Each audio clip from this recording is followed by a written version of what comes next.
नमस्कार दोस्तों। Daily current affair की क्लास में आप सभी का स्वागत है। आज है 19 मार्च और 19 मार्च से संबंधित मोस्ट इंपॉर्टेंट करंट अफेयर के क्वेश्चनों को कवर करेंगे।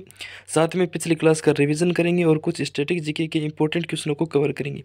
तो पिछली क्लास में हमने देखा था, क्वेश्चन है, फिलिस्तीन के नए प्रधानमंत्री के रूप में किसे नियुक्त किया गया? तो मोहम्मद मुस्तफ़ा को। महाराष्ट्र के अहमदनगर का नया नाम बदलकर क्या रखने का फैसला किया? तो अहिल्यानगर। किस देश में राष्ट्रपति द्रौपदी मुर्मू को डॉक्टरेट की उपाधि से मानक प्रदान किया गया? तो मॉरिशस। विश्व उपभोक्ता अधिकार दिवस कब मनाया गया? तो 15 मार्च को। नेक्स्ट, चमेली जैन पुरस्कार 2024 किसे जीता? तो ग्रीष्मा ठाकुर और रितिका चोपड़ा ने जीता। प्रसार भारती का नया अध्यक्ष किसे नियुक्त किया गया? तो नवनीत कुमार सहगल को। भारत के पहले डनडोर एथलेटिक्स केंद्र का उद्घाटन कहाँ किया गया? तो भुवनेश्वर में। और नेक्स्ट है, समुद्री सुरक्षा बेल्ट 2024 का आयोजन कहाँ किया गया?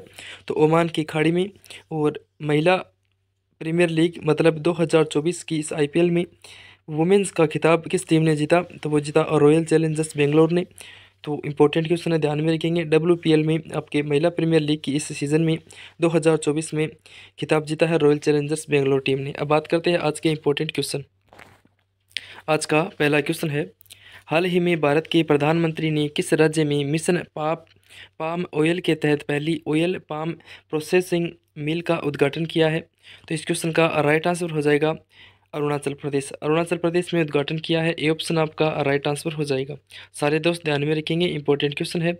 प्रधानमंत्री ने किया है आपकी अरुणाचल प्रदेश में मिशन पाम ऑयल के तहत पहली ऑयल पाम प्रोसेसिंग मिल का उद्घाटन। ठीक है दोस्तों, ध्यान में रखेंगे। इंपॉर्टेंट पॉइंट कुछ कवर करते हैं। तो प्रधानमंत्री ने अरुणाचल प्रदेश में मिशन पाम ऑयल के तहत पहली ऑयल पाम प्रोसेसिंग मिल का उद्घाटन किया है। बात करते हैं 2021 के लॉन्च किए गए राष्ट्रीय खाद्य तेल मिशन ऑयल पाम का उद्देश्य ऑयल पाम की खेती और कच्चे पाम तेल उत्पादन को बढ़ावा देना ही इसका मुख्य उद्देश्य है। ध्यान में रखेंगे सभी दोस्त, इंपॉर्टेंट है। अरुणाचल प्रदेश से संबंधित इंपॉर्टेंट कुछ पॉइंट कवर करते हैं। तो अरुणाचल प्रदेश की राजधानी हो जाएगी ईटानगर। मुख्यमंत्री हो जाएंगे यहाँ के पेमा खांडू। बात करते हैं अरुणाचल प्रदेश के राज्यपाल कित हो जाएंगे केवल त्रिविक्रम पटनायक। यहाँ की लोकसभा सीट है कुल 2 और राज्यसभा सीट है यहाँ की 1। और यहाँ का प्रमुख नेशनल पार्क कौन सा है? तो हो जाएगा नामदफा नेशनल पार्क। बात करते हैं अरुणाचल प्रदेश से संबंधित इंपॉर्टेंट करंट अफेयर के कुछ क्वेश्चन जो कि हाल फिलहाल बने हुए इंपॉर्टेंट है एग्जाम की दृष्टि से। क्वेश्चन है, रक्षा मंत्री राजनाथ सिंह ने नेचीफ सुरंग का उद्घाटन किया अरुणाचल प्रदेश में। चर्चा में रहे राज्य का पहला ग्रीनफील्ड डोनो फोलो एयरपोर्ट की स्थापना की गई। 9वें पक्के पागा हॉर्नबिल महोत्सव आपके अरुणाचल प्रदेश में मनाया गया। नेक्स्ट है, 100% घरेलू नल जल कनेक्शन हासिल करने वाला पहला उत्तरी पूर्व राज्य अरुणाचल प्रदेश बना। वही बात करते हैं, केई पनियोर अरुणाचल प्रदेश का 26वां जिला बन गया है। बात करते हैं, सेला सुरंग का उद्घाटन किसने किया? तो प्रधानमंत्री नरेंद्र मोदी ने किया अरुणाचल प्रदेश में। और नेक्स्ट क्वेश्चन है, गोरसम कोरा उत्सव जो कि 7 से 10 मार्च के मध्य हुआ तो वह तवांग जिले में मनाया गया अरुणाचल प्रदेश के। ध्यान में रखेंगे, इंपॉर्टेंट जानकारी अरुणाचल प्रदेश के बारे में सभी दोस्त ध्यान में रखेंगे। अगला क्वेश्चन है, किसने भारत के पहले फ्यूचर लैब्स का उद्घाटन किया? राइट आंसर हो जाएगा राजीव चंद्रशेखर ने किया है फ्यूचर लैब्स का उद्घाटन। इंपॉर्टेंट पॉइंट के साथ क्वेश्चन को कवर करते हैं। तो केंद्रीय आईटी एवं इलेक्ट्रॉनिक्स कौशल विकास उद्यमिता और जल शक्ति राज्य मंत्री श्री राजीव चंद्रशेखर ने तिरुवनंतपुरम में भारत के पहले फ्यूचर लैब्स केंद्र का उद्घाटन किया है। बात करते हैं इस सेंटर को, तो centre for semiconductor chips and system for strategic electronics नाम दिया गया है। ध्यान में रखेंगे, इंपॉर्टेंट है। अगला क्वेश्चन है, हाल ही में संगीता कलानिधि पुरस्कार 2024 से किसे सम्मानित किया गया? तो एम कृष्णा को सम्मानित किया गया है हाल ही में संगीता कलानिधि पुरस्कार 2024 से। इंपॉर्टेंट पॉइंट के साथ क्वेश्चन को कवर करते हैं। तो थोडूर मुदाबुसी कृष्णा को मद्रास संगीत अकादमी द्वारा 2024 संगीत कलानिधि पुरस्कार से सम्मानित किया गया है। संगीता कलानिधि पुरस्कार को कर्नाटक संगीत के सर्वोच्च सम्मानों में से एक माना जाता है। वही बात करते हैं 2016 में उन्हें रेमन मैग्सेसे पुरस्कार से भी सम्मानित किया गया है। किसको? एम कृष्णा को। और उनके साथ नीना प्रसाद को भी नृत्य कला निधि से सम्मानित किया जाएगा, जो नृत्य के क्षेत्र में मद्रास संगीत अकादमी की मान्यता है। ठीक है दोस्तों, ध्यान में रखेंगे। अब बात करते हैं ऑप्शन से एनालिसिस इंपॉर्टेंट जानकारी। तो आपका पहला ऑप्शन और बी ऑप्शन आपका गुलजार और रामभद्रा चाहिए। इनको आपका 58वां ज्ञानपीठ पुरस्कार दिया गया है हाल ही में 2023 का। तो ध्यान में रखेंगे, 58वां ज्ञानपीठ पुरस्कार किसे दिया गया? तो गुलजार और रामभद्राचार्य जी को। इंपॉर्टेंट है सारे दोस्त, ध्यान में रखेंगे। और सी ऑप्शन है आपका बॉम्बे जयश्री। बॉम्बे जयश्री की बात करें तो आपका 2023 का संगीता कलानिधि पुरस्कार है वो दिया गया बॉम्बे जयश्री को। और 24 का मैं आपको बता दिया है मैंने आपको, वो है एम कृष्णा को। एम कृष्णा को 2024 का संगीता कलानिधि पुरस्कार दिया जाएगा और 2023 का दिया जा चुका है, जो कि काफ़ी नाम चर्चित रहा बॉम्बे जयश्री का। ध्यान में रखेंगे, इंपॉर्टेंट जानकारी है। अगला क्वेश्चन है, हाल ही में किसी परोपकार कार्यों के लिए पीवी नरसिम्हा राव मेमोरियल पुरस्कार दिया गया?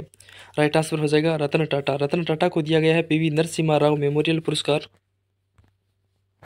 एक्स्ट्रा फैक्ट कवर करते हैं तो रतन टाटा को पीवी नरसिम्हा मेमोरियल पुरस्कार से सम्मानित किया गया है हाल ही में। टाटा सन्स के पूर्व चेयरमैन रतन टाटा को उनके उत्कृष्ट परोपकारी योगदान के लिए यह पुरस्कार प्रदान किया गया। पीवी नरसिम्हा राव मेमोरियल पुरस्कार का नाम भारत के पूर्व प्रधानमंत्री के नाम पर रखा गया है। बात करते हैं रतन टाटा जी के बारे में, तो इनको कुछ अन्य भी पुरस्कार मिल चुकी है। तो किस सन में कौन कौन से पुरस्कार मिले हैं? तो रतन जी टाटा को आपके पद्म विभूषण पुरस्कार दिया गया 2008 में। फिर दिया गया आपके 2000 में, आपके पहले दिया जा चुका है, वो हो जाएगा पद्म भूषण। पहले पद्म भूषण दिया गया, उसके बाद पद्म विभूषण दिया गया 2008 में। और 2022 की बात करें तो असम विभू रत्न पुरस्कार दिया गया रतन टाटा को। इंपॉर्टेंट जानकारी है, सारे दोस्त ध्यान में रखेंगे। अब बात करते हैं आपके ऑप्शन संबंधी एनालिसिस, इंपॉर्टेंट जानकारी। पहला ऑप्शन है वह है वहीदा रहमान। वहीदा रहमान की बात करें तो हाल ही में इनको दादा साहेब फाल्के अवार्ड दिया गया है, जो कि काफ़ी ज़्यादा चर्चित है। बात करते हैं सुधा मूर्ति को, तो करंट अफेयर का अच्छा क्वेश्चन बनता है कि हाल ही में इनको राज्यसभा में मनोनीत किया गया है। सुधा मूर्ति को ध्यान में रखेंगे। बात करते हैं रंजन गोगोई की, तो रंजन गोगोई को दिया जाएगा आपका पीवी नरसिम्हा राव मेमोरियल पुरस्कार, जो कि 2024 में दिया जाएगा। ध्यान में रखेंगे, इंपॉर्टेंट जानकारी है, चारों ऑप्शन अपने आप में महत्वपूर्ण है। अगला क्वेश्चन है, भारतीय चुनाव आयोग द्वारा जारी इलेक्टोरल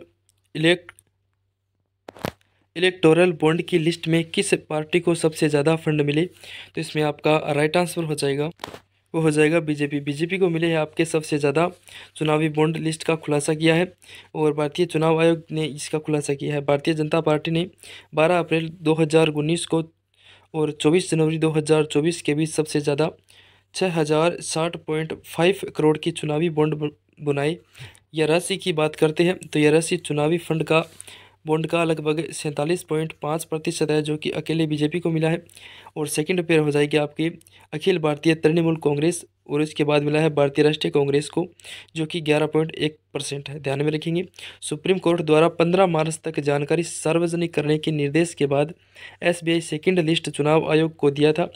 एक लिस्ट बॉन्ड खरीदने वालों की सूची थी, वही बात करें। दूसरी बॉन्ड्स को 15 दिनों के भीतर इनकेस करने की इनकेस कराने वाली पार्टियों की थी। इंपॉर्टेंट है जानकारी, ध्यान में रखेंगे। अगला क्वेश्चन है, किस अंतरिक्ष एजेंसी के द्वारा दुनिया का सबसे ताकतवर रॉकेट का तीसरा परीक्षण किया गया? राइट आंसर हो जाएगा इस क्वेश्चन का, वो किया गया तो स्पेस एक्स अंतरिक्ष एजेंसी के द्वारा। स्पेस एक्स ने दुनिया के सबसे ताकतवर रॉकेट स्टारशिप का तीसरा परीक्षण किया। नतीजा क्या निकला? तो करीब करीब सफल रहा ये। कहाँ से लॉन्च किया गया इसको? तो टेक्सास के बोका चिका से लॉन्च किया गया।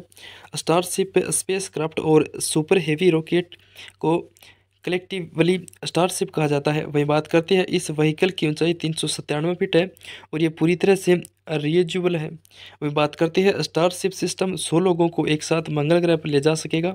20 अप्रैल 2023 को स्टारशिप का पहला ऑर्बिटल टेस्ट किया गया था। इंपॉर्टेंट जानकारी है, ध्यान में रखेंगे। बात करते हैं ऑप्शन संबंधी इंपॉर्टेंट जानकारी, तो नासा की बात करें तो ये अमेरिका की स्पेस एजेंसी हो जाएगी, अंतरिक्ष एजेंसी। जक्सा की बात करते हैं तो ये जापान की अंतरिक्ष एजेंसी हो जाएगी। वही बात करते हैं आपकी इसरो की, तो इसरो की हो जाएगी भारत की स्पेस एजेंसी हो जाएगी। चारों पॉइंट अपने आप में महत्वपूर्ण है, ध्यान में रखेंगे, क्वेश्चन यहाँ से पूछा जा सकता है। और वही बात करते हैं, क्वेश्चन आपको हाल ही में मैंने करंट अफेयर का बताया था। क्वेश्चन है आपके लकड़ी का बना लिग्नोसेट प्रो किसके द्वारा लॉन्च किया गया हाल ही में?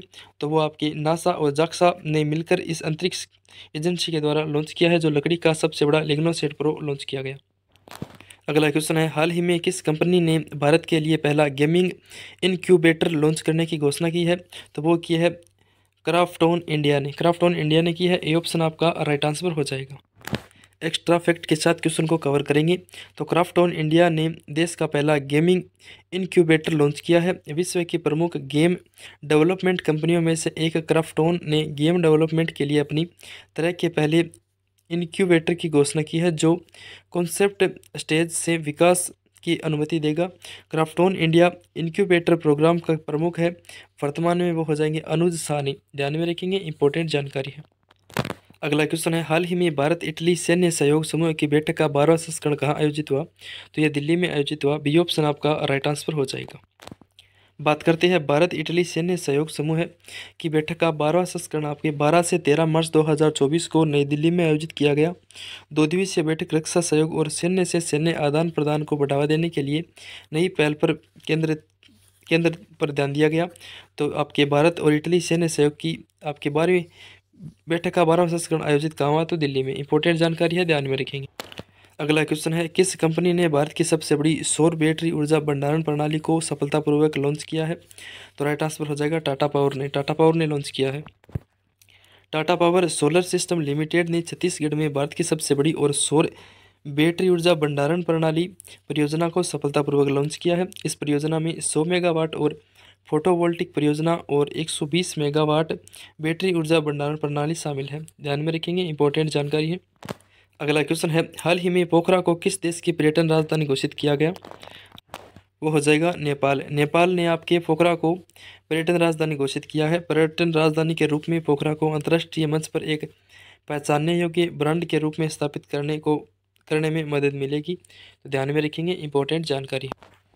बात करते हैं नेपाल के बारे में इंपॉर्टेंट जानकारी। तो राजधानी हो जाएगी काठमांडू, मुद्रा हो जाएगी आपके रुपया, प्रधानमंत्री है नेपाल के वर्तमान में है वो है पुष्प कमल दहल, और राष्ट्रपति है यहाँ की रामचंद्र पौडेल, और गंडकी प्रांत की मुख्यमंत्री कौन है? तो वो हो जाएंगे सुरेंद्र राज पांडे। और मैप में आप देख सकते हो आपके नेपाल की लोकेशन। ठीक है दोस्तों, ध्यान में रखेंगे। अब बात करते हैं स्ट्रेटेजी के इंपॉर्टेंट क्वेश्चन जो कि काफ़ी ज़्यादा इंपॉर्टेंट है। पहला क्वेश्चन है, पृथ्वी अपने एक्स पर कितना झुकी है? तो वो झुकी है आपके 23 डिग्री 30 मिनट। नेक्स्ट क्वेश्चन है, निम्नलिखित में से किस उद्योग में अब्रक कच्चे माल के रूप में प्रयुक्त होता है? तो विद्युत उद्योग में अब्रक आपके कच्चे माल के रूप में प्रयुक्त होता है। नेक्स्ट है, विद्युत प्रेस का आविष्कार किसने किया? तो हेनरी सीले ने किया है विद्युत प्रेस का आविष्कार। नेक्स्ट, दाब बढ़ाने पर जल का क्वथनांक क्या होता है? तो बढ़ता है जल का क्वथनांक दाब बढ़ने पर। नेक्स्ट है, तांबा का शत्रु तत्व कौन सा होता है? तो गंधक होता है आपके तांबा मतलब कॉपर का। नेक्स्ट है, उगते व डूबते सूर्य लाल प्रतीक होता है क्योंकि? तो क्यों होता है उगता और डूबता सूर्य लाल क्यों दिखाई देता है? तो लाल रंग का प्रकीर्ण सबसे कम होता है इसलिए दिखाई देता है। बात करते हैं नेक्स्ट की। तो क्वेश्चन है आपके, पृथ्वी की किस गति से साल बनते हैं, मतलब वर्ष बनते हैं? तो परिक्रमण गति से पृथ्वी की परिक्रमण गति से साल बनते हैं। नेक्स्ट है, सूर्य की परिक्रमा करने में पृथ्वी को कितना समय लगता है?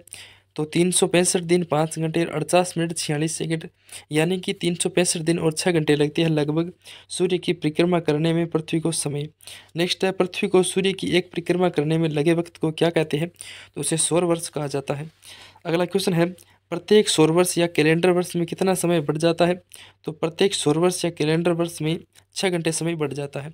नेक्स्ट है, आकार और बनावट की दृष्टि से पृथ्वी किस ग्रह के समान है? तो शुक्र ग्रह के समान है आकार और बनावट की दृष्टि से पृथ्वी। नेक्स्ट है, सौरमंडल के बड़े ग्रहों में पृथ्वी का स्थान कौन सा है? तो सौरमंडल के बड़े ग्रहों में पृथ्वी के स्थान की बात करें तो वो हो जाएगा 5वां स्थान। सारे क्वेश्चन अपने आप में इंपॉर्टेंट है दोस्तों, ध्यान में रखेंगे। अब बात करते हैं आपके होमवर्क वाले क्वेश्चन की। क्वेश्चन मैंने आपको दिया था कि किस केंद्र शासित प्रदेश ने पशु तस्करी को रोकने के लिए ऑपरेशन कामधेनु की शुरुआत की? तो ये कि जम्मू कश्मीर ने। डी ऑप्शन आपका राइट आंसर हो जाएगा। अब आपको बताते हैं आपका होमवर्क का क्वेश्चन जिसका जवाब आप सभी को कमेंट बॉक्स के माध्यम से देना है। क्वेश्चन है, सर रिचर्ड हेडली पदक जीतने वाले सबसे कम उम्र के क्रिकेटर कौन बने? मैंने आपको ये क्वेश्चन करवा दिया है। अगर आप पूरी ध्यान से क्लास को लेते हो तो इसका जवाब आप कमेंट बॉक्स के माध्यम से बता दोगे, यह मैं आपसे पूरा विश्वास या फिर उम्मीद रखता हूँ। ठीक है दोस्तों, इसी प्रकार डेली करंट अफेयर से जुड़ने के लिए चैनल को सब्सक्राइब कर दीजिए, बेल आइकन को प्रेस करके अपने दोस्तों के साथ शेयर कर दीजिए। बाकी वीडियो देखने के लिए बहुत बहुत धन्यवाद।